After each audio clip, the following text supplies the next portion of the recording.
साथियों, नमस्कार। ज़िंदगी के सफ़र में हम कहाँ से कहाँ आ जाते हैं और वो सब कुछ भी कर जाते हैं जो हमें चाहने पर भी नहीं प्राप्त होता।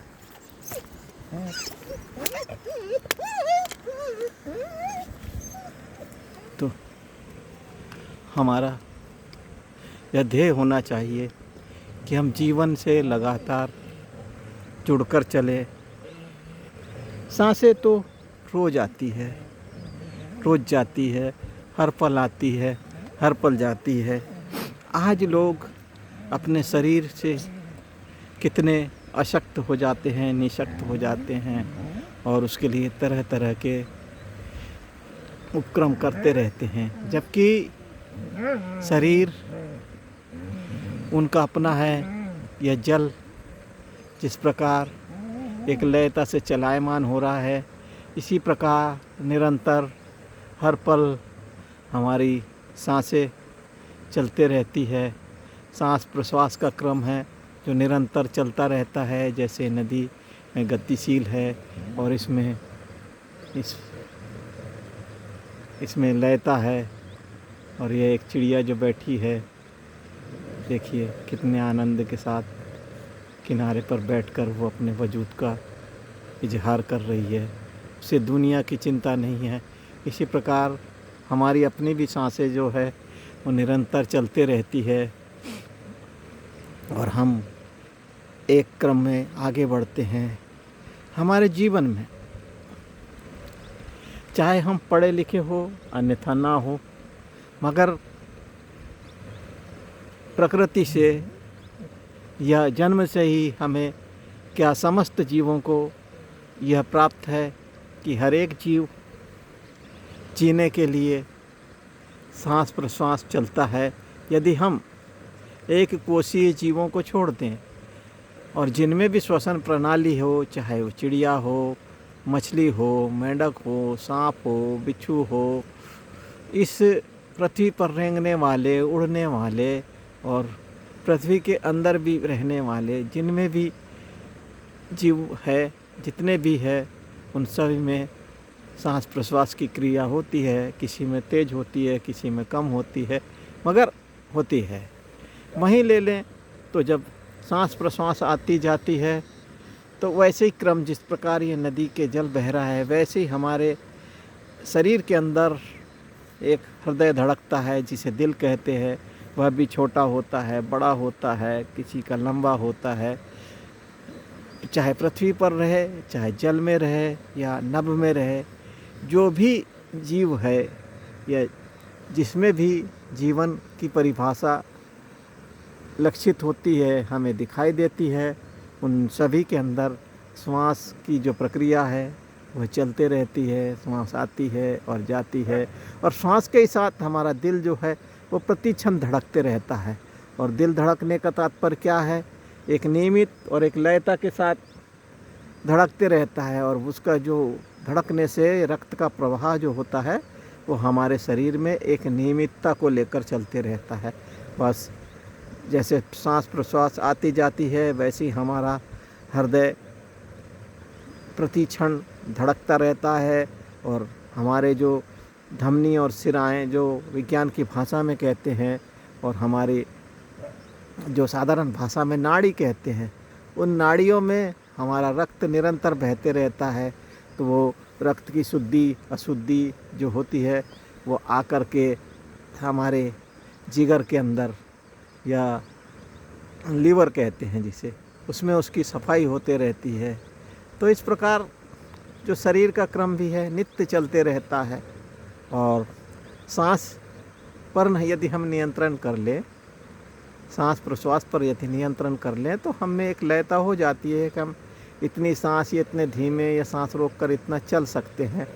मगर इस जीवन में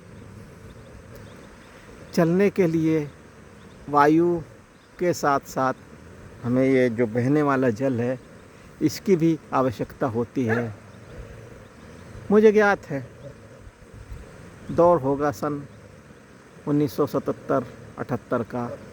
उस दौरान मेरे पिताजी, जो अब दूसरे लोक के वासी हो गए हैं, इस धरा को छोड़ गए हैं, उनकी नौकरी के कारण हमें सुदूर गाँव में रहना पड़ता था, जहाँ ना बिजली थी, न पेयजल के लिए मात्र गांव में एक कुआं था, और न सड़क था, न कुछ ऐसे थे। वन विभाग की नौकरी करते थे। तो उस दौरान मैं बताऊं तो हम एक कच्चे से मकान में रहते थे, और उस दौरान का क्रम ये था कि गांव में कोई भी व्यक्ति जो पीने वाला जल है, एक बाजू से एक नदी बहती थी, उस नदी में लोग आते थे, बस बहते पानी में थोड़े से अंदर जाते थे, घुटने घुटने पानी में, और वहाँ से अपनी गुंडी, डेचकी, मटका जो भी है डुबाया और ला करके बहते हुए जल का इस्तेमाल करते थे। देखने में ये आया है। उस समय व्यक्ति विशेष की ये चिंता नहीं थी, प्रकृति पर पूर्णतः निर्भर था। हम गांव से यदि 1 किलोमीटर की दूरी पर चले जाते थे तो हमें सांभर, हिरणों का झुंड दिखाई देता था। कभी कभी गांव में रात में, गांव के किनारे तक के रात में सिंह की गर्जना सुनाई देती थी। इस प्रकार का जीवन था। और आज वो सिंह विलुप्त हो चुके हैं। अब तो चिड़ियाघर में ही दिखाई देते हैं, वनों में तो बिल्कुल न्यूनतम हो गए हैं।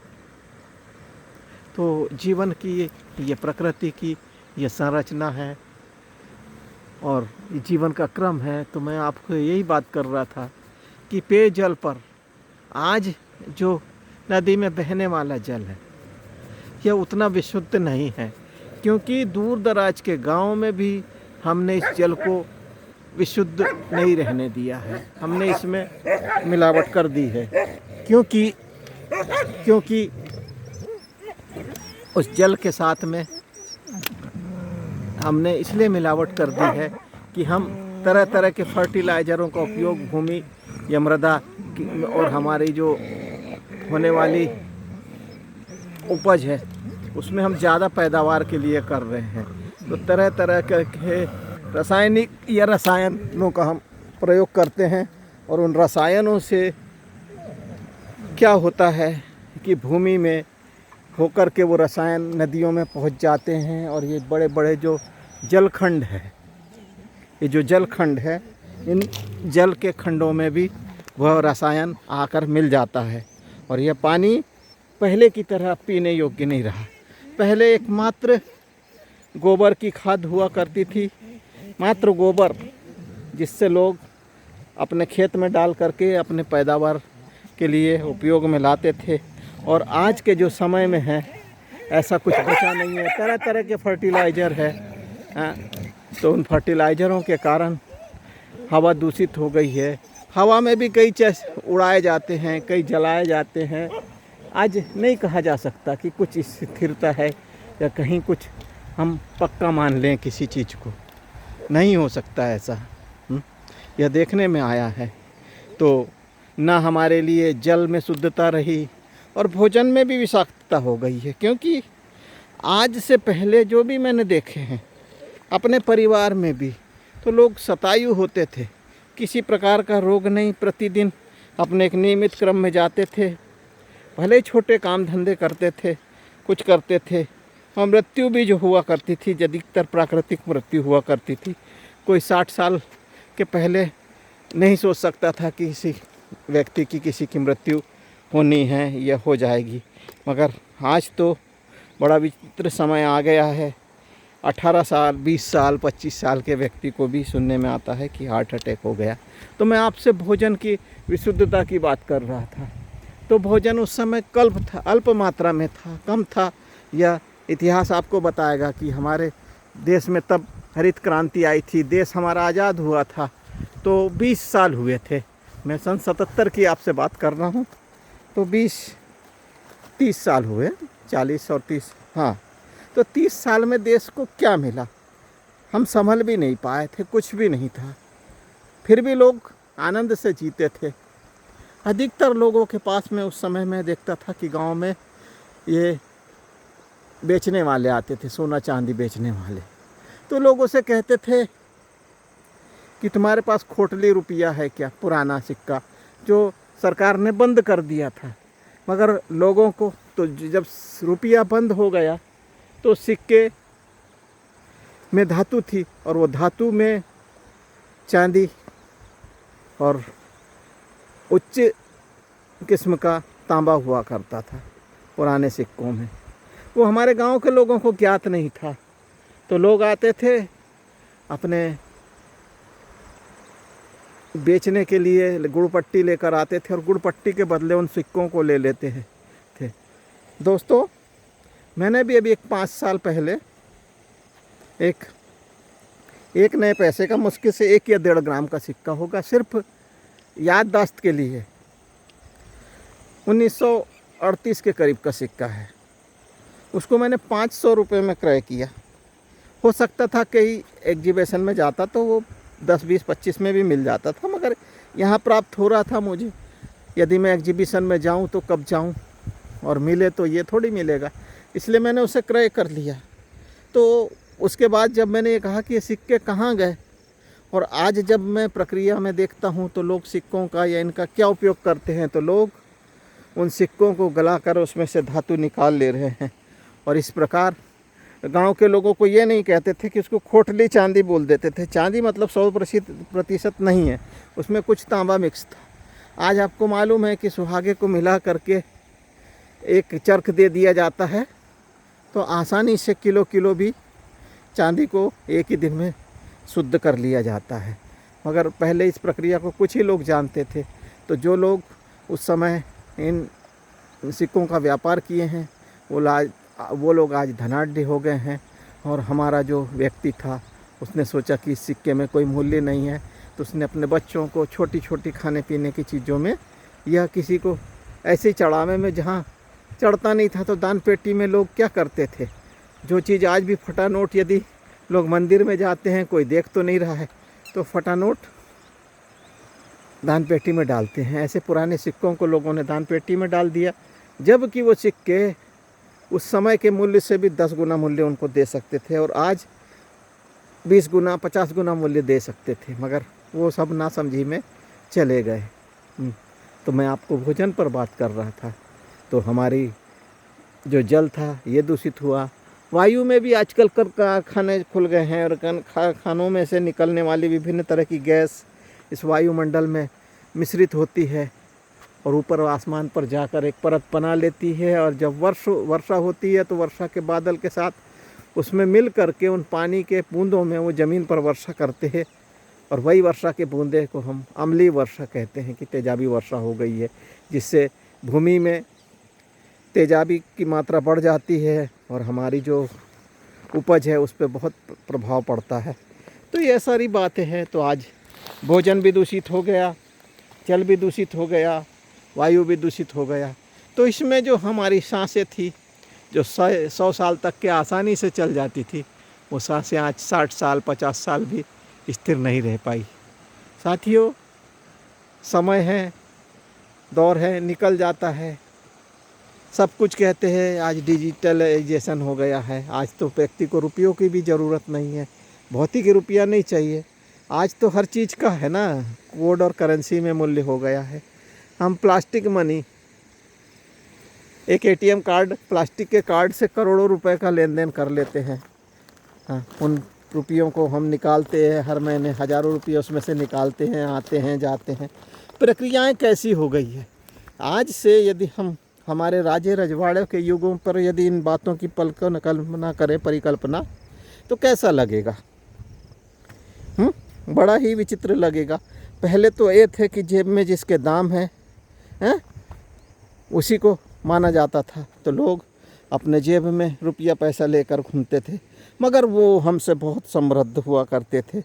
पता चला है कि गोंडवाना कालीन अभी ब्रिटेन के म्यूजियम में कुछ सिक्के रखे हैं, जो महाराजा रघुनाथ शाह, शंकर शाह, गढ़मंडला के सिक्के हुआ करते थे। सोने के सिक्के का तात्पर्य क्या हुआ कि उस समय जब मुद्रा थी तो किसी से भी विनिमय के माध्यम में, जैसे हम ₹10, ₹100, ₹50 का उपयोग करते हैं, वैसे ही हम उन सिक्कों के माध्यम से विनिमय कर सकते थे या करते थे।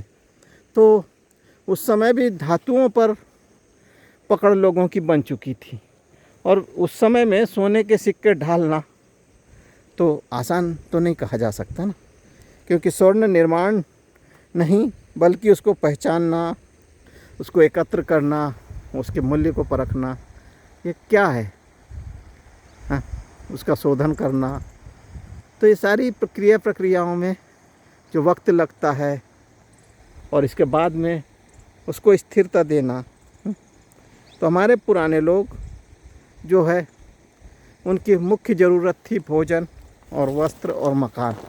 तो आज लोग जाते हैं तो छोटे छोटे काटोजों में, तो गाँव में जो पर्णकुटीय झोपड़ियाँ रहती थी उनके नमूने के रूप में संग्रह करके लोग आज हट्स बनाते हैं और उसमें लोग जीवन गुजारते हैं, अपने भीड़ भरी चकाचौंध से दूर, और 2 दिन का समय शांति से गुजारते हैं। तो उनको ऐसा लगता है कि जीवन में हमने बहुत कुछ प्राप्त कर लिया, या हमारे जीवन में शांति के क्षण आ गए हैं। मानस भी दूषित हुआ है, क्यों? क्योंकि पहले हमारे पास माध्यम था, तो हम रेडियो के माध्यम से समाचार सुनते थे, तो सिर्फ हमारे कान का उपयोग होता था और लोग इतने तन्मयता से उस संगीत को सुनते थे कि वाह क्या बात है। और कुछ लोग जो शहरों में रहते थे वो अपने आप को इस भीड़ भाड़ की उबाऊपन से निकालने के लिए श्यामपट चित्रपट पर जा कर के कुछ देख लिया करते थे, जिन्हें हम फिल्म या सिनेमा कहते थे। दौर में परिवर्तन आया, सिनेमा घरों से फिर वीडियो आए, वीडियो से टेलीविज़न आया, टेलीविज़न से आज मोबाइल आया, और इस मोबाइल के माध्यम से मैं और आप दोनों जुड़ करके एक दूसरे को सुन रहे हैं, देख रहे हैं, समझ रहे हैं, विचारों से जुड़ रहे हैं। तो यह युग का परिवर्तन है, और हो सकता है जाने क्या होगा। पहले फिल्म की देखने में बड़ी बड़ी पेटियां हुआ करती थी, उसमें रील चला करती थी, उसके साथ साउंड अलग से दिया जाता था, और इस प्रकार पिक्चर दिखाई जाती थी। और इस मोबाइल के एक छोटे से चिप में घंटों की फिल्म को संचित करके, और पहले एक नया पैसा रहता था, उससे भी छोटी चिप होती है, जिसमें कि आज हम कहें कि 1 TB की मेमोरी भी संग्रहित हो जाती है। तो आज ये सब कहें तो नैनो तकनीकी आ गई, यानी सूक्ष्म नैनो तकनीकी को मैं बहुत आसान से शब्दों में आपको समझाता हूँ, समझने का प्रयास करना। आज यदि मैं धातुवाद से समझाऊंगा आप आसानी से समझ जाएंगे। तो आज की तारीख में 1 ग्राम सोना जो है वो 10,000 रुपये का है, और 10,000 रुपये के सोने में जितने में है 1 ग्राम सोना परिवर्तित होकर के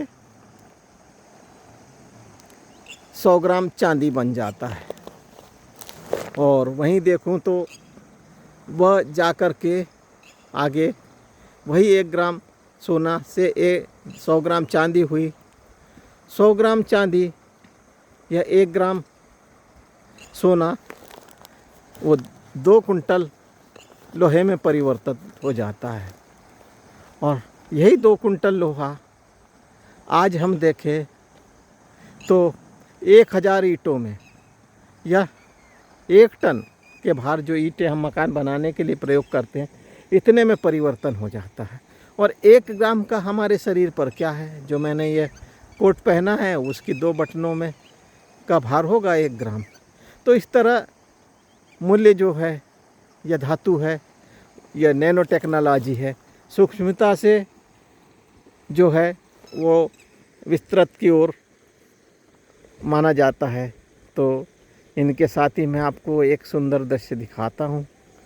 2 पंछी है, जल क्रीड़ा कर रहे हैं। इन्होंने अपने सुबह सुबह खेल करके अपने पंखों को फैला लिया है, और वहीं से एक बगुला निकल करके आके बैठ गया। देखिए कितना सुंदर दृश्य है। तो जीवन की जो ऊहापोह से हम बाहर आना चाहते हैं, अपने आप को वर्तमान में रखना चाहते हैं, तो हमें क्या करना होगा? हमें अपने जीवन की जो आपाधापी है इससे बाहर आना होगा, और जीवन में आनंद होता नहीं है। हमें आनंद को छोटी छोटी चीज़ों में खोजना होगा। किसी को भोजन में आनंद है, किसी को सोने में आनंद है, किसी को गाने में आनंद है, किसी को कोई दृश्य देखने में आनंद है। तो सबका आनंद अलग अलग है, मगर यदि हम कुछ क्षण के लिए भी आनंदित अवस्था में आ जाते हैं तो हमारे जीवन में जितनी थकान है, हमारे मस्तिष्क में, हमारे विचारों में, उनमें एक नयापन आ जाता है। आदमी निद्रा क्यों लेता है? यही ना कि हम पीछे कल की बातों को भूल सके और आज के लिए कुछ नया सृजन कर सके। तो सृष्टि का जो क्रम है, जन्म, विकास और मृत्यु या संहार, तो उसको एक तरह से ये कहता है कि उत्पत्ति, पालन और संहार, ये 3 क्रम में हमारा जीवन चलता है, प्रतिदिन चलता है। कई चीज़ों के उत्पत्ति हो रही है, कई चीज़ों को पोषण हो रहा है और कई चीज़ मृत्यु को प्राप्त हो रही है, अर्थात संहार की ओर जा रही है। तो यह हमारा जीवन का क्रम है और यह आनंद ही आनंद है। जीवन को समझे तो आनंद है, क्योंकि हमारी भावनाओं के साथ हमारा जो मानस पटल होता है यह संक्रमित हो जाता है भावों से, विचारों से, और कुछ ऐसे तथ्य होते हैं जो हमें चाहकर भी न चाहते हुए भी उनके प्रति आकर्षित करते हैं, कुछ विकर्षित करते हैं।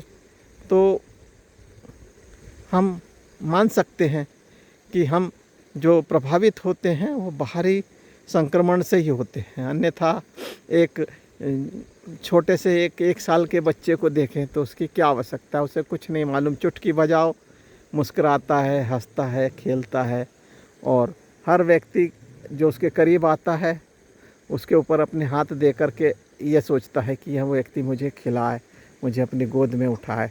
मगर हम इस धरती की गोद में हैं, आनंद में हैं, सारे संसाधनों का उपयोग कर रहे हैं, उपभोग कर रहे हैं। हमारे साथ सुंदरतम इस संसार में जीवन की अभिव्यक्तियाँ हो रही है, दुनिया आ रही है और जा रही है, और हम हर समय चलायमान क्रम में जी रहे हैं। हम इतना सब कुछ होने पर भी अपने आप को अपने आप से बांध नहीं पा रहे हैं। बस दुनिया चल रही है और हम चल रहे हैं, आगे बढ़ रहे हैं, और दुनिया निरंतर गतिशील है और इसी गतिशीलता में अपने जीवन को हम आगे बढ़ाते हुए आज के लिए आपसे विदा चाहूँगा। आपने मुझे सुना, इसका आपका बहुत बहुत धन्यवाद, आभार, नमस्कार।